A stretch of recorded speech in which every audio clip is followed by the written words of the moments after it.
जाने वो कौन सा देश, ना कोई चिट्ठी ना कोई संदेश, जहाँ तुम चले गए।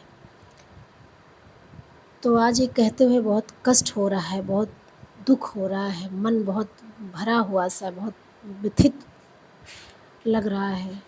अभी आप सभी लोगों ने जो लखनऊ का अग्निकांड सुना और उसमें 15 बच्चों की जो जलकर मौत हुई है, वाक़ई वो बहुत भयावह, बहुत हृदय विदारक घटना है।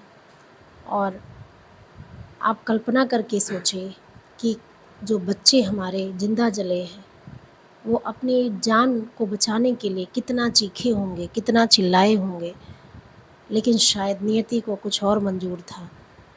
उसने उन्हें बचने तक का मौका नहीं दिया। तो नमस्कार दोस्तों, मैं हूँ अर्चना द्विवेदी और स्वागत है आप सभी का मेरे यूट्यूब चैनल अर्चना क्लासेस पे। तो आज बहुत मन में कष्ट था, बहुत दुःख था कि ये ऐसी घटनाएँ हमारे राज्य के अंदर, हमारे देश के अंदर बार-बार क्यों होती हैं?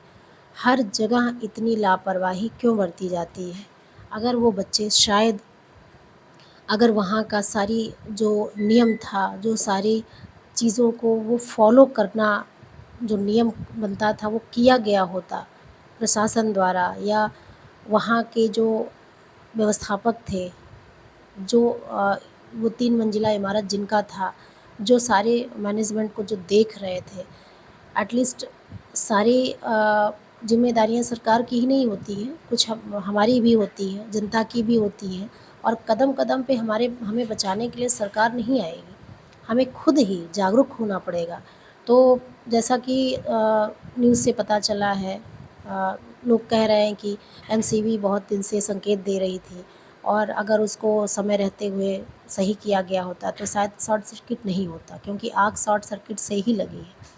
तो क्यों हम नहीं ये चीज़ देख पाते? क्यों लापरवाही इतनी ज़्यादा हो जाती है कि एक दिन वो इतनी भयावह रूप ले लेती है? क्या इसके पहले किसी को ये अंदाज़ा नहीं था कि ऐसा कभी हो सकता है? अगर कोई कंडीशन किसी इलेक्ट्रॉनिक सामान या कुछ भी ऐसा है तो ख़राब है, उसको हमें चेंज करना चाहिए। और जो वहाँ के मालिक थे, उन्हें सारी चीज़ों को हर टाइम टू टाइम उनको रिपेयर करवाना, उसको सही करवाना, उनकी भी ज़िम्मेदारी बनती थी। तो ये तो हुई वहाँ के व्यवस्थापक की बात, लेकिन जो एक होता है गवर्नमेंट के द्वारा लखनऊ जैसी सिटी में, अलीगंज में, वो जो कि उत्तर प्रदेश की राजधानी है, इतनी अव्यवस्था, इतनी लापरवाही समझ में नहीं आता और उसके शिकार, उसके भेंट चढ़ते हैं हम, आम जनता। हमारे बच्चे, हमारे जो हमारे रिश्तेदार, हमारे रिलेटिव हैं, कहीं न कहीं हम सभी उसकी भेंट चढ़ जाते हैं और तब जाके जब ऐसा कुछ हो जाता है तब प्रशासन जागता है नींद से, उसके पहले वो नींद में होता है। तो इसके पहले अग्निशमन का जो वहाँ पे रूल था, रेगुलेशन था, वो सारी चीज़ें वहाँ पे फ़ॉलो क्यों नहीं हुई? अगर उसके अंतर्गत वो नहीं था, कहीं भी किसी तरफ से वहाँ पे जाने का रास्ता नहीं था, तीनों तरफ से ब्लॉक था, बाद में होल किया गया, होल के द्वारा अग्निशमन जो वहाँ फायर ब्रिगेड के जो सदस्य थे वो अंदर गए। तो कहने का मतलब कि अगर इतनी भीड़ इकट्ठा हो रही है, तो ये सोचना चाहिए इन फ्यूचर कुछ भी हो सकता है, कोई प्रॉब्लम अगर आए, तो हम उससे निपटने के लिए पहले से तैयार रहें। और कैसे निपटा जाए, ये कहीं न कहीं दिमाग में होना चाहिए। तो सरकार को भी ऐसे अवैध बिल्डिंगों पे रोक लगानी चाहिए और हर चीज़ मानक रूप से खरा उतरे तभी उसको एग्रीमेंट देना चाहिए।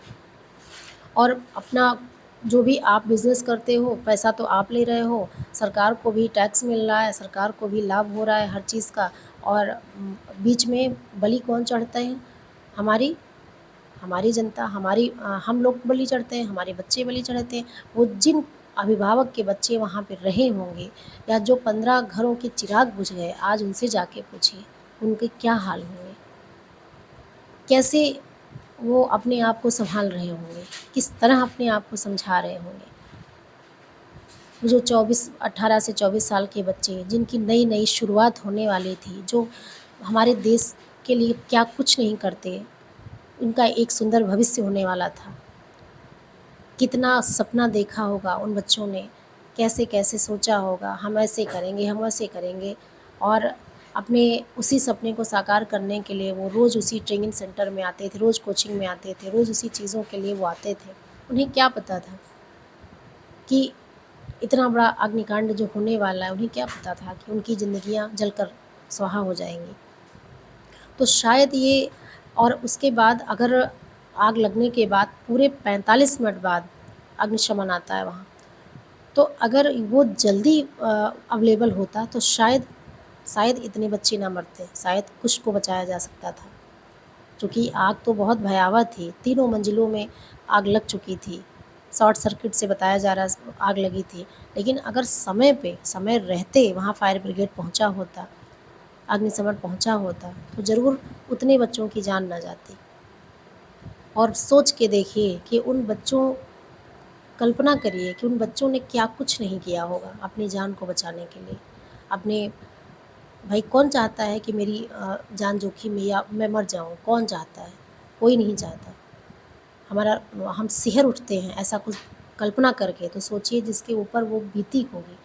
वो बच्चे अपने आप को पूरी जद्दोजहद लगा दिया उन्होंने कि हम बच जाएँ। उनमें से कुछ बच्चों ने छलांग लगा दी तीसरी बिल्डिंग से, बताइए, आग की हम बच जाएँ, और उसी वजह से तीसरी बिल्डिंग से कूद कर उनके हाथ-पैर टूट गए। एक बच्चे की तो रीढ़ की हड्डी टूट गई। एक बच्चे के पेट में सीधे ग्रिल पे वो गिर पड़ा, उसके पेट में ग्रिल चला गया, धँस गया। अब सबकी हालत गंभीर है, पता नहीं आगे क्या होगा, लेकिन अपनी जान को बचाने के लिए उन्होंने वहाँ से छलांग लगा दी। तो जान पर जब आती है तो लोग ये नहीं सोचते कि कैसे क्या होगा। जो जहाँ जैसे पाता है वो अपनी जान बचाने की कोशिश करता है, क्योंकि उनके पास कोई और ऑप्शन नहीं था। लेकिन कुछ जो बाथरूम में अपने आप को बंद कर दिए कि हाँ, हो सकता है हम बच जाएँ, जो नहीं निकल पाए वहाँ से, उनको कोई बचा ही नहीं पाया। और इतनी पूरे 45 मिनट बाद जब फायर ब्रिगेड आती है, तो इतनी देर में तो बहुत सारी चीज़ों को आग ने अपनी लपटों में ले लिया। कहाँ कोई बच सकता है?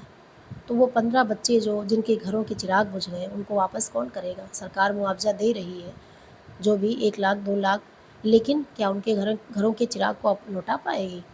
जो जिनके अपने-अपने नए-नए सपने थे, जो शुरू हो रहे थे, जो क्या कुछ नहीं करते हमारे देश के लिए। उनके पेरेंट्स ने क्या-क्या सपने देखे रहे होंगे। आज वो उनका क्या हाल होगा? आप सोच के देखिए, मन भर आता है, बहुत कष्ट होता है।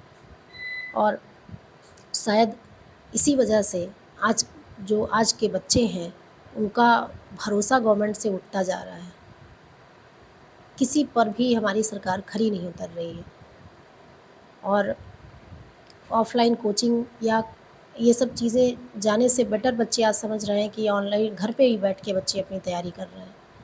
क्योंकि हर जगह रिस्क है, और रिस्क इसलिए है क्योंकि हम लापरवाह हैं। लापरवाही हमें अच्छी लगती है। जब कोई चीज़ घटना हो जाती है तब हम जागते हैं, तब हम नींद से जागते हैं। तो ये चीज़ सही नहीं है। इसमें सबसे पहले प्राथमिकता हमें खुद देनी चाहिए, क्योंकि अगर हम किसी चीज़ को उसको कानून के अंतर्गत उसको हम सरकार को जागरूक करेंगे, हाँ, उसको हम अवगत कराएँगे, ये इस तरह ऐसे है, वैसे होना चाहिए, तो ही शायद वहाँ पे किसी का ध्यान जाए। तो सबसे पहले तो नागरिक होने के नाते हमारी ज़िम्मेदारी है। तो वो जो मकान मालिक थे उनकी पूरी ज़िम्मेदारी बनती थी कि वो अपने 3 मंजिले मकान को पूरी तरह किस तरह बनना है, कैसे बनना है, क्या-क्या वहाँ नियम कानून नहीं फ़ॉलो, सारी चीज़ें उनको वो चीज़ देखना चाहिए था, और जो कमी थी उसको करवाना चाहिए था। उसके बाद आती है ज़िम्मेदारी गवर्नमेंट की, प्रशासन की। उसको भी इस तरह के अवैध बिल्डिंगों को एग्रीमेंट नहीं देना चाहिए, वहाँ पे व्यवसाय करने के लिए एग्रीमेंट नहीं देना चाहिए। वहाँ हज़ारों बच्चों को, या हज़ार नहीं तो समझिए 50-100 तो रहे ही होंगे। तो वहाँ पे इतने मात्रा में, इतने ज़्यादा संख्या में बच्चों को नहीं बुलाना चाहिए, और अगर अगर बुला रहे हैं तो उसकी व्यवस्था होनी चाहिए कि इन फ्यूचर अगर कुछ ऐसी दुर्घटना होती है तो वो बच्चे अपने आप को सेफ बचा सकें, वहाँ से निकल सकें, लेकिन ऐसी कोई व्यवस्था नहीं थी। तो इस तरह सवाल उठता है कि क्या सरकार की नीति जब बच्चों के या किसी की जब बलि चढ़ जाती है तब वो नीति खुलती है, उसके बाद आप ये करेंगे, आप वो करेंगे, आप उन पे कार्रवाई करेंगे, लेकिन क्या बच्चे वो वापस आएँगे जो चले गए? तो हमारी सरकार को भी बहुत सोचना चाहिए इस बारे में। और ये जो थोड़े-थोड़े दिन में ऐसी-ऐसी घटनाएँ हो रही हैं, बहुत ही गंभीर हैं, ऐसा नहीं होना चाहिए। और हमारे समाज के बच्चे हमारा भविष्य हैं, और बच्चों के साथ अगर ऐसा कुछ हुआ तो ये बहुत दुखद है, और किसी के साथ ऐसा ना हो। और हमारे लापरवाही के चलते ऐसा हुआ, प्रशासन की लापरवाही के चलते ऐसा हुआ। शायद ऐसा ना होता अगर टाइम पे हमने सब कुछ किया होता तो। तो इन्हीं विचारों के साथ मैं अपना ये वीडियो समाप्त करती हूँ, और बहुत मन व्यथित है, कहते हुए बहुत कष्ट हो रहा है कि उन बच्चों को, 15 बच्चों को दिल से श्रद्धांजलि, ईश्वर उनकी आत्मा को शांति दे। और आई होप इन फ्यूचर ऐसा ना हो, हमारी गवर्नमेंट सतर्क रहे, हम सतर्क रहें, अपने बच्चों को हम समझा के रखें कि बेटा आप भी अपने लाइफ के लिए पूरा सिक्योर रहिए, ध्यान दीजिए, हर चीज़ की आप भी इंक्वायरी करिए, रेख करिए कि कहाँ क्या है। उसके बाद कोई कोचिंग ज्वाइन करिए, किसी ऐसे प्लेस पे जाइए जहाँ हर चीज़ की व्यवस्था हो। बाकी होने को नहीं कोई टाल सकता है, लेकिन हम अपनी तरफ से पूरी सतर्कता बरतते हैं। तो आई थिंक आपको ये वीडियो पसंद आए तो इसे पूरा देखिएगा, लाइक करिएगा, शेयर भी करिएगा, कमेंट भी करिएगा। तो चलिए दोस्तों, इसी बात के साथ मैं अपना ये वीडियो समाप्त करती हूँ। Bye bye.